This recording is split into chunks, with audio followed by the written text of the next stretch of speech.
free transfers available for dead hardcore characters. Let's talk a little bit about hardcore WoW and what will happen to your character if you die. There are really three options here. Three options that could occur if you die like the noob that you truly are in hardcore WoW. Now remember, hardcore WoW drops August 24th. I believe that's the date, August 24th. Yes, August 24th. So you got to know these things, people. You got to know these things if you plan on dying. Now, me personally, I don't plan on dying, so I don't have to worry about this. But once you die, in this Blue Plus, Blizzard is released, they say it ain't over till it's over. Not every hero will reach the finish line on their first attempt, or maybe even their second. For those fallen heroes along the way, there's a choice to be made on how to handle their newfound permanent death status. So what are those features? Linger on. If you have unfinished business in a hardcore realm, you may continue to exist as a ghost. Yeah, we've heard about this before. You will be able to just live in the spirit realm. This will allow you to communicate with your in-game friends as well as pass guild leadership to a new, preferably alive. Dead heroes make for poor leaders. Okay, yeah. Guild members. So you can pass guild leadership after you die. You cannot complete quests. You cannot talk to the living unless they're in your guild. You cannot really do anything except just linger and follow and walk around as a ghost if you choose to live that life. The other choice, you may enter a new era. Now, this one brought about a lot of, anger, vitriol from the community. They're like, how could you do this? A character needs to remain dead. Well, guess what? It doesn't have to be that way. And everybody thought it was because Blizzard was going to make money on server transfers, but that's not the case. So if your character dies, for whatever reason, you simped over a little booty walking by your screen, and then you were off guard, you got caught off guard by a gnoll, bam, you got ass clapped, and now you're dead. Well, you have the option of transferring your character for free off of the hardcore server onto a server that's no longer hardcore. Essentially, you can die, play, whatever. So your character need not be dead forever. You get the free character transfer, you can move your character to a non-hardcore server and continue on playing Classic, the original way. The loser way, the noob way, yeah. Or, their third option, just forget about it. You fucked up. You know you fucked up. You suck at this game, but hey, it's time to try again. Make a new character. Junior. Make a new character. And continue on, trying to do what Sam did on his first attempt, and that's hit level 60 as a hardcore player without dying. So your options are trace. Like I said, linger on, transfer your character, or start again with a new one. Again, hardcore servers, August 24th. It's exciting, boys, and I'm excited for it. Moving on. Mysterious new arcane forge appears in Valdrakken, a new Draenei crafting system. So evidently this little portal thing, I don't know what this is. It does look Draenei-esque. I have to agree with that comment. Nobody really knows if it belongs to the Draenei or not. That's just, people are just making that assumption based on how it looks. But this does pop up in Valdrakken.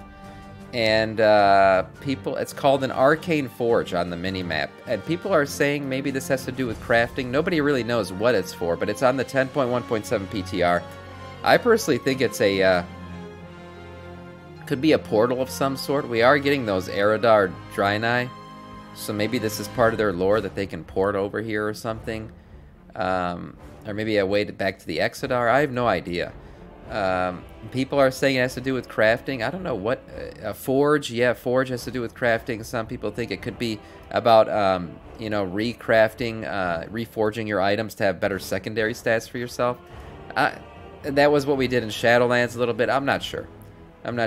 But anyways, this thing did pop up. Go check it out on the PTR if you're interested in just looking at a graphical sphere on the ground that looks like it's from the Draenei. More importantly, Week 13, here we are. We have arrived. Season 2. How do the DPS charts look? Well, let's take a quick look at overall damage.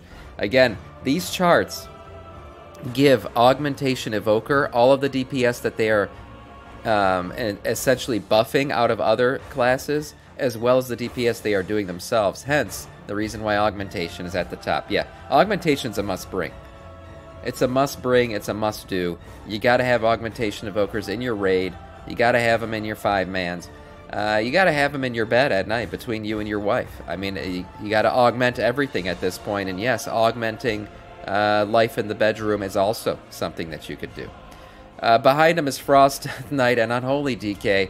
The DKs, you know, this is our expansion, evidently, because we've been at the top of the charts since the very beginning. Yeah, or the cheerleader class, exactly. Yeah, the Death Knights have been at the top since the very beginning. Frost Mage, so Mage and Warlock have been heading up right behind the DKs for the entirety of this expansion as well. Enhancement Shaman, getting a little bit of Trace Actiones between the Warlock and the Mage. That's nice to see. Enhancement Shaman really moving up the charts there. Shadow Priest also sitting between 2 mages. 1 priest, 2 mages. Could be a good hub video. Devastation Evoker, Windwalker Monk sitting there in the middle. And then we head towards the bottom. Really, rogues are not doing too well right now. Sub-titty rogue near the, you know, lower half. You got Outlaw Rogue and then a ass rogue at the very bottom. I mean, rogues are hurting. I don't know what's going on with that. Havoc Demon Hunter not looking too hot either. That damage is nice, but let's look at boss damage. And there still is only one true king when it comes to boss damage. Yeah.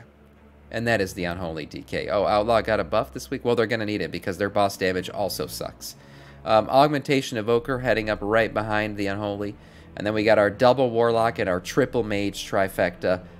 Warlock and Mage have been pretty good this entire expansion. Shadow Priest as well. And then you got a, you know, a middle orgy here between the Frost DK, Ass, Rogue, Devi. Marksmanship Hunter finally shows up. Hunter's finally showing up here. Paladins... Honestly, I've been seeing, you know, Rat Pallies down here. Where are they at overall? Right here as well. But I've seen so many Retribution Paladins come into my raid and just pop off.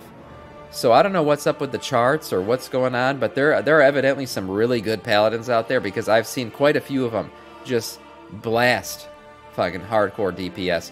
And don't forget, guys, these charts are what they are. But skill can always make a difference. That's right. So the big movers, Augmentation Evoker was on top last week. Frost DK making a huge jump. I mean, DKs in general, just great to play lately. You know, we got a couple movers up and down, 2 and 3 spots here. No real big movers since week 12. So there's been some stability in the suckiness and the amazingness going on here.